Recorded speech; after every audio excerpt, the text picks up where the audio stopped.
Les hommes politiques qui se trouvent ici au Parlement européen à Strasbourg sont soulagés que les États-Unis aient annulé le lancement d'une attaque militaire contre la Syrie. Alors que tous s'accordent à dire que l'utilisation d'armes chimiques est inacceptable, beaucoup de gens veulent voir le rapport des inspecteurs de l'ONU avant d'accuser le gouvernement syrien ou les rebelles. Ils veulent aussi donner du temps au plan de la Russie pour mettre en place le désarmement.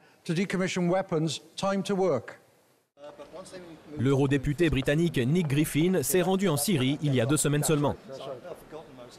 Je pense que la proposition russo-syrienne pour le démantèlement des armes de destruction massive de la Syrie est très raisonnable et donne au monde entier un moyen de sortir de ce qui est la guerre la plus horrible et inutile.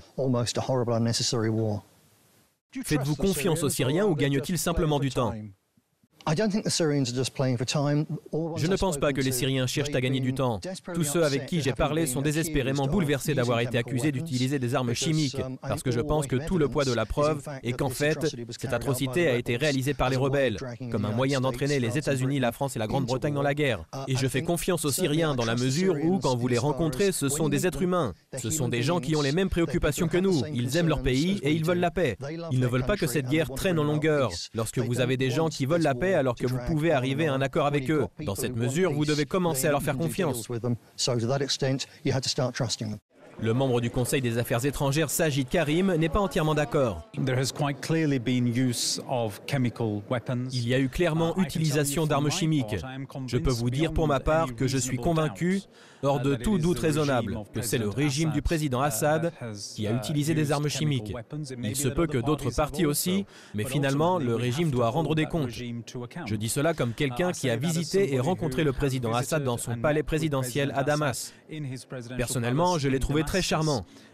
Il a dit tout ce qu'il fallait dire au sujet de l'ouverture du pays, en le rendant plus démocratique, plus transparent, plus responsable, ce qui donne une plus grande liberté aux personnes en vertu des droits humains.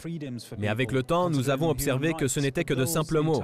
Nous avons une guerre civile sanglante entre nos mains et des armes chimiques ont été utilisées. Donnons aux inspecteurs de l'ONU le temps et l'espace dont ils ont besoin, mais en fin de compte, nous devons être prêts à agir. Beaucoup d'hommes politiques sont prudents et se souviennent de ce qui s'est passé en Irak. De toute évidence, ce qui se passe en Syrie est terrible, mais c'est extraordinaire. Il y a quelques années, lorsque nous avons participé à la guerre d'Irak, les services de renseignement disaient que Saddam avait des armes de destruction massive qui pourraient nous exterminer dans 45 minutes. Les services secrets nous disent maintenant qu'Assad a utilisé des armes chimiques.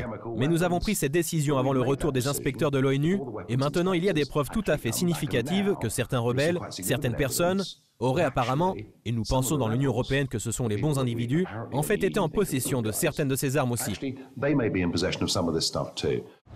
Si vous étiez un citoyen israélien vivant à Tel Aviv aujourd'hui, vous sentiriez-vous plus ou moins sûr qu'hier ?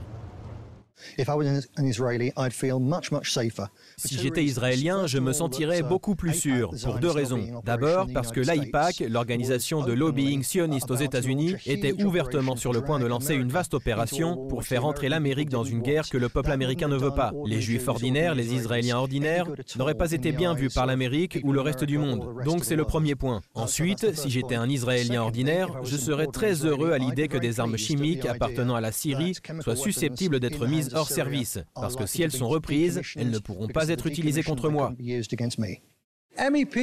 députés européens ont appelé au soutien des inspecteurs de l'ONU pour faire leur travail suite à l'offre russe de démanteler les armes chimiques de la Syrie, dont la crédibilité dépend de la validité du processus de désarmement.